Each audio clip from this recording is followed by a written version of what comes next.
Jadi kalau kita bicara Melayu, Melayu itu bukan suku, tapi bangsa. Nah, kalau kita bicara tentang Melayu, kenapa pusat kerajaan itu di areal Tebo atau Dharmasraya lah begitu kan. Kita kembali kepada sejarah Aditya Orman. Aditya Orman ini kan dari keturunan raja-raja yang pernah memerintah juga di Jawa. Nah, pada saat itu kan Aditya Orman ini pernah juga memegang jabatan penting di Jawa. Dia kembali ke kampung ibunya di Dharmasraya. Nah, Dharmasraya itu bukan hanya Tebo ya, tapi wilayahnya sangat luas. Kenapa berpusatnya di daerah Tebo atau sekitarnya? Karena memang ketika perkembangan Islam dulu, maka raja-raja Melayu pada waktu itu karena terdesak menganut agama Hindu-Buddha, waktu itu akan memindahkan kekuasaannya di pedalaman. Nah, ini terbukti dengan beberapa hadiah yang diberikan oleh Kartanegara ke Melayu itu, dengan salah satunya adalah Arca Amogapasa. Itu ditulis di situ, ditulis di lapiknya itu Malayapura. Artinya itu hadiah untuk rakyat Melayu. Itu diiringi beberapa pembesar, ya. Maka rakyat Melayu itu bergembira menerima itu. Nah, jadi pusatnya di situ. Nah, kenapa di Tebo itu? Ini bertiket kita kepada Bukit Siguntang. Bukit Siguntang ini, mohon maaf, saya sudah berkunjung ke Bukit Siguntang itu tahun 1992. Nah, waktu itu saya didampingi oleh beberapa guru besar, dan saya yang mendampingi, bukan guru besar dampingi saya. Ya, itu ada Profesor Sukmono, kemudian situ ada Profesor Abu Ridho, itu ahli keramik. Kemudian ada lagi ahli sejarah Islam, itu Profesor Dr. Uka Chandra Susmita. Kemudian ada lagi ahli geologi, itu namanya Profesor Tartono. Nah, saya mendampingi beliau. Perjalanan itu dulu akan dari napak tilas beliau ini, para guru besar ini akan mengadakan seminar, namanya Seminar Sejarah Melayu Kuno. Nah, ketika itu kami tidak tahu bahwa menggunakan jalan darat, kami menggunakan sungai. Jadi sungai yang digunakan itu adalah Sungai Skalo namanya. Jadi kami dari Dusun Tua Sumai menggunakan perahu itu sampailah ke Bukit Siguntang di Sungai Skalo. Nah, saya dulu naiknya dari sisi pinggir sebelah selatan kalau tidak salah, Bu. Itu naik dari Bukit Skalo itu sudah menjelang matahari mau sudah kira-kira sekitar jam 4 sore, petang ya. Jadi situ, nah di situ kami sedang melakukan penelitian, ya. Maka ditemukan juga di situ ada ditemukan mata uang. Mata uang itu ada mata uang bertuliskan huruf Arab, ya. Nah, ya. Juga ditemukan keramik. Nah, di sekitar Bukit Siguntang itu, kemudian sebelahnya lagi ada bukit yang lebih tinggi dari Bukit Siguntang tempat makam itu. Nah, dan ditemukan juga makam yang oleh masyarakat itu disebut makam itu Datuk Bajo Merah Tengkorak Bebulu.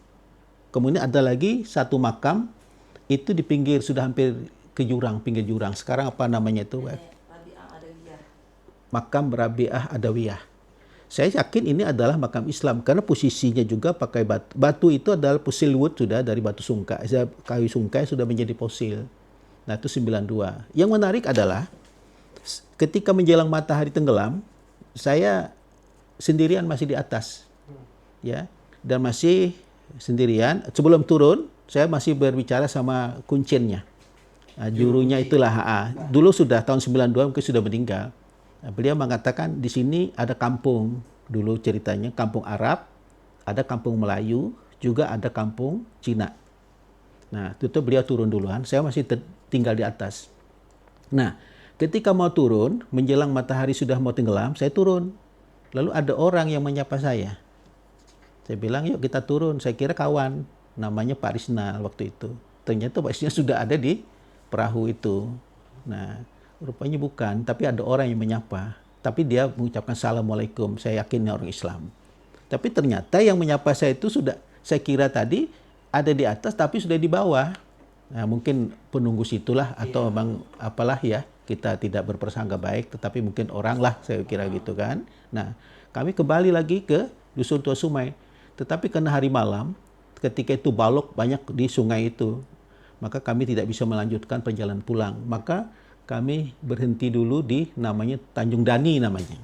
Di pondok itu, bermalam-malam di situ, berdiskusi dan sebagainya. Nah, jadi intinya Bukit Seguntang ini memaku nilai-nilai historis bagi Jambi. Apalagi kalau kita cerita tentang hikayat Jambi itu, hikayat Salatin itu ya, luar biasa memang. Nah, makanya orang lebih tertarik dari luar itu tentang Bukit Seguntang. Jadi Bukit Seguntang kita masuk, kita bukan mengklaim ya. Bukit Seguntang ini DPL-nya di atas permukaan lautnya itu hampir 90 sampai 100 meter di DPL. Dan menurut Sartono ketika itu, diskusi kita di pondok itu di malam hari, beliau mengatakan ini Teluk Wen. Jadi Teluk Wen itu Bukit Seguntang itu pada posisi berada di pinggir pantai laut. Nah, ini luar biasa ya. Dan itu juga laporan dari Tumpires. Ada beberapa laporan juga mengatakan Bukit Seguntang itu, di muara Bukit Seguntang itu ada 3 pulau. Yang kita duga adalah pulau itu yang sekarang menjadi pusat pemerintahan Kabupaten Tanjung Jabung Timur, itulah namanya Bukit yang dulu namanya Naga Ukir, Bukit Bulian, saya lupa satunya lagi itu. Naga Ukir, Bukit Bulian, Bukit Ibul. Itu posisinya. Di puara sungai itu, beliau mengatakan. Jadi kalau kita lihat dengan kata Bukit Seguntang, saya teringat bukit ini bukit berguntang-guntang gitu ya. Bukit tinggi dari posisinya berada dari mungkin di pinggir pantai dan sebagainya begitu. Dan temuan keramik ini sangat menarik. Oleh Abu Ridho dikatakan temuan keramik ini pada posisi abad ke-8. Luar biasa kan? Nah, dulu pohonnya besar, kayu-kayunya besar. Nah, setelah kami datangi lagi yang sekarang, udah menapaki saya yang kedua kali, tapi saya sering juga ke Suwa-Suwa itu mendengar cerita ya. Sekarang sudah ada lagi pohon itu yang besar-besar itu. Dulu kan bersih di bawahnya tuh, karena terlindung. Bukit Seguntang itu terlindung dengan pohon-pohon besar. Nah, itu gampang sekali untuk mencari tinggalan-tinggalan arkeologis di situ. Nah, ini jadi saya berharap kepada pemerintah daerah, jadikan Bukit Seguntang ini sebagai cagar budaya nasional. Kan ini bersejarah. Mohon maaf, mungkin saya lebih serasa emosional. Mungkin raja-raja Jambi pada waktu itu, kalau kita baca hikayat Salatin itu, ini turunnya dari Bukit Seguntang. Nah, maka itu saya berharap jadikan cagar budaya. Kemudian jadikan ini kalender nasional. Dan bukan hanya Bukit Seguntang dikenal di Jambi ya, tetapi juga di daerah lain dikenal orang. Bahkan kita mendapat beberapa WA, kemudian telepon yang menginspirasi kunjungan dari Malaysia itu. Dan ini bukan lagi hanya di Indonesia, bahkan dunia nih sekarang. Nah, kenapa pemerintah tidak over terhadap ini? Nah, kita harapkan pemerintah yang ujung tombaknya adalah pemerintah Kabupaten Tebo. Dan ketika itu saya menambahkan apa disampaikan oleh Ibu Piati tadi, dan kunjungan ini sangat luar biasa ya. Saya tidak tahu cerita apanya lah, tapi jelas kami dulu ketika berada di sana berdiskusi, beliau sangat tertarik. Ada 12 orang yang datang sini. Saya diundang dari universitas, kita datang dan memberikan penjelasan tentang Bukit Seguntang ini. Dan ini kunjungan yang luar biasa pada waktu itu. Mungkin kalau kita hitung ratusan kunjung situ. Nah, kenapa tidak aware pemerintah?